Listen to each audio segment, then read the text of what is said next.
DSF and WDC? Is it something that bothers you in a certain Yeah, way? I think...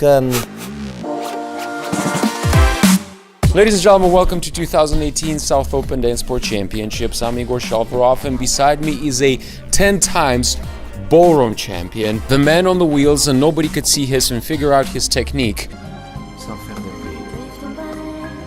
which is what makes him a 10-time ballroom champion, Mr. Jonathan Wilkins, almost a Sir Jonathan Wilkins. How are you, sir? Yes, very good, thank you. Yes, very good. Can you tell me what is talent?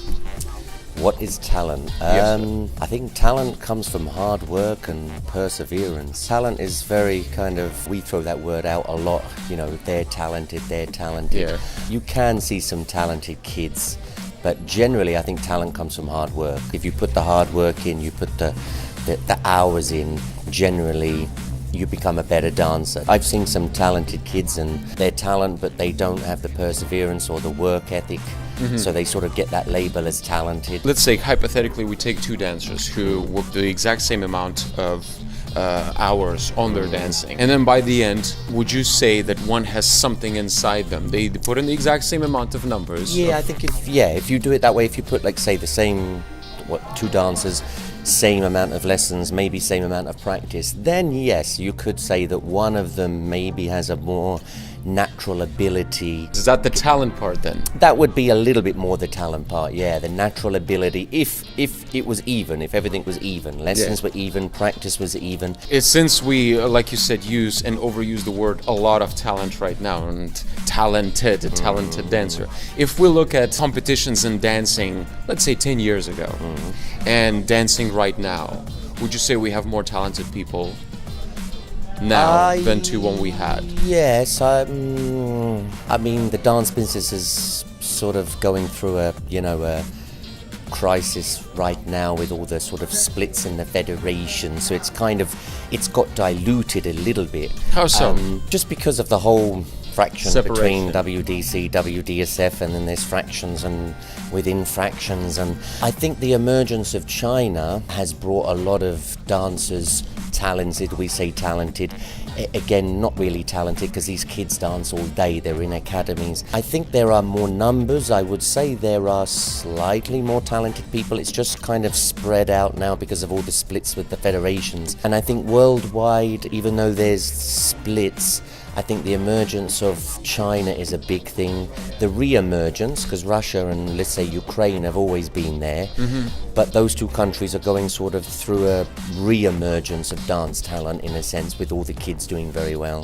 That separation, WDSF and WDC, is it something that bothers you in a certain way? Yeah, I think as a dancer it bothers because, you know, obviously in my early years everybody was kind of together. Then, however many years ago, 10 plus 15, all this in-house fighting started, and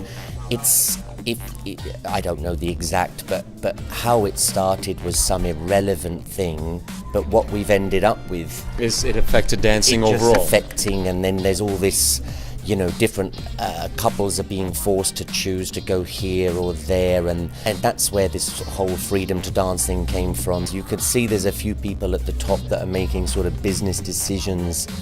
I'm not sure for the best of the dancing. I think they're making decisions for other reasons. It's not for the good of the dancers. If we take dancing, the dancing part, the WDSF and the WDC, the top professionals of WDC and the top professionals of WDSF, if we look at two different styles, they're quite different. Yeah, I mean, big difference between the two styles. WDSF is an organization that's always been trying to get into the Olympics. So their dancing's based more on sport, athletic, physicality, exaggeration. Do you fancy that? It's not my cup of tea. I'm a bit more open. I know some people that are totally against it and totally against, or those guys. But actually there are some very nice dancers in the WDSF. I don't train them. I'm not in that sort of world, but I've seen couples dance, I travel and I watch videos. There are some fantastic dancers. So the WDC is more about the purity. So we're about more the historical part of dance, man, woman. So it's, yes, you still have to be athletic, you still have to have energy, but it's more of we look at it more of the art, in the art form, beautiful dancing. They're looking at it to take to the Olympics, so that's really the big divide. And then of course the couples follow that. Your personal opinion, how do you see the future of dance sport?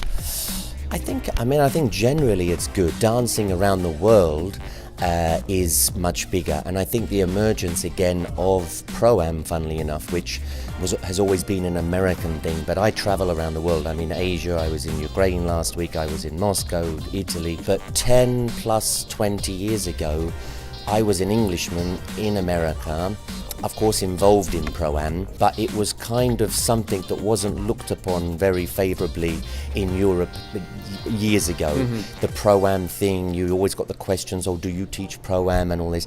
And then all of a sudden, Blackpool. There are countries doing Pro-Am now that never did it 10, 15 years ago. And so now couples like what we have here, these younger professionals that make their money and they're able to train and work and now these people in Europe are doing that. It used to be really an isolated American thing, and now the Pro-Am is really taking off, along with the smooth and rhythm. That's going to be a big thing globally, I think, for the next 10, 20 years. As that grows, that's got to be good for the business. Oh, absolutely. 2018 South Open Dance Sport Championships with the mighty, almost Sir Jonathan Wilkins. Hey, you know what? We should send a little message to the Queen, see what she responds to that. Thank you, Jonathan. Igor Shalvarov here. See you guys soon.